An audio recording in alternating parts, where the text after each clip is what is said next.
Hi friends, I am Sirisha. Welcome back to Red Doll Cooking and Vlogs. ఈ రోజు మనం చేసుకోబోయే recipe వచ్చేసి సొరకాయ కర్రీ అండి. ఇలా ఒకసారి ట్రై చేసి చూడండి, టేస్ట్ మాత్రం సూపర్ గా ఉంటుంది. ఓకే అండి, ఇక లేట్ చేయకుండా వీడియోలోకి అయితే వెళ్ళిపోదాం.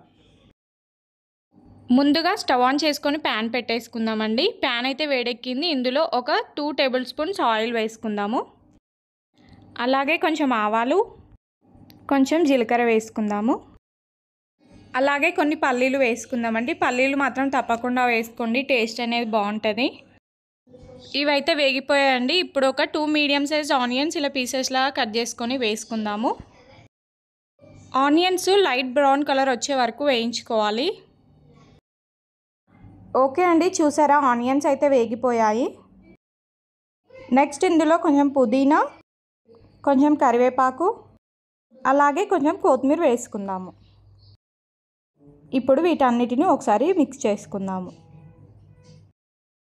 నెక్స్ట్ ఇందులో ఒక టేబుల్ స్పూన్ అల్లం వెల్లుల్లి పేస్ట్ వేసుకుందామండి. అల్లం వెల్లుల్లి పేస్ట్ను పచ్చివాసన పోయే వరకు వేయించుకోవాలి. నెక్స్ట్ ఒక హాఫ్ టీ స్పూన్ పసుపు వేసుకుందాము. ఇప్పుడు దీనిని కూడా ఒకసారి మిక్స్ చేసుకుందాం. నెక్స్ట్ సొరకాయ తీసుకొని ఇలా పీసెస్లా కట్ చేసుకొని ఇప్పుడు వీటిని కూడా ఇందులో వేసేసుకుందామండి. ఇలా మొత్తం వేసుకున్నాం కదా, ఇప్పుడు ఒకసారి బాగా మిక్స్ చేసుకుందామండి. ఇలా మొత్తం మిక్స్ చేసుకున్నాం కదా, ఇప్పుడు మూత పెట్టేసుకొని ఒక 5 మినిట్స్ మీడియం ఫ్లేమ్లో కుక్ చేసుకుందాం. ఓకే అండి, కుక్ అయిందో లేదో మూత ఓపెన్ చేసి చూద్దామండి. ఫ్రెండ్స్ చూసారా, ఆయిల్ అయితే ఇలా పైకి తేలుతుంది. సొరకాయలో నుంచి కూడా వాటర్ కూడా బయటకు వచ్చేసింది. ఇప్పుడు ఒకసారి బాగా కలుపుకుందాము.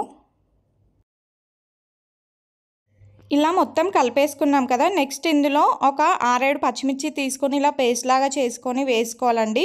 పచ్చిమిర్చి పేస్ట్ వేయడం వల్ల సొరకాయకి బాగా టేస్ట్ వస్తుంది. కారంకి బదులు ఇది వాడండి, టేస్ట్ అనేది బాగుంటుంది. పచ్చిమిర్చి మిక్సీకి వేసేటప్పుడే అందులోనే కొంచెం సాల్ట్ వేసి మిక్సీ పట్టుకోండి. ఇలా మొత్తం కలిపేసుకున్నాం కదా, ఇప్పుడు మూత పెట్టేసుకొని మీడియం ఫ్లేమ్లో కుక్ చేసుకుందాం. కుక్ అయిందో లేదో మూత ఓపెన్ చేసి చూద్దామండి.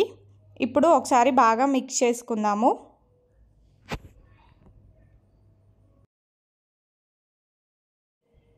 ఇలా కలిపేసుకున్నాం కదా, నెక్స్ట్ ఇందులో కొన్ని వాటర్ వేసుకుందామండి.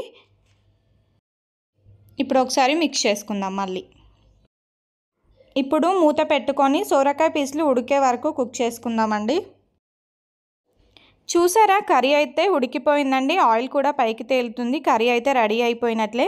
మీరు కూడా తప్పకుండా ట్రై చేయండి సొరకాయ కర్రీని, టేస్ట్ మాత్రం సూపర్గా ఉంటుంది. ఈ వీడియో కనుక మీకు నచ్చినట్లయితే మన red dal cooking and vlog ఛానల్ని లైక్ చేయండి, షేర్ చేయండి, కామెంట్ చేయండి. అలాగే సబ్స్క్రైబ్ చేసుకోవడం మాత్రం మర్చిపోకండి. పక్కనే ఉన్న బెల్ ఐకాన్ని క్లిక్ చేయండి. Okay friends, see you all, bye bye.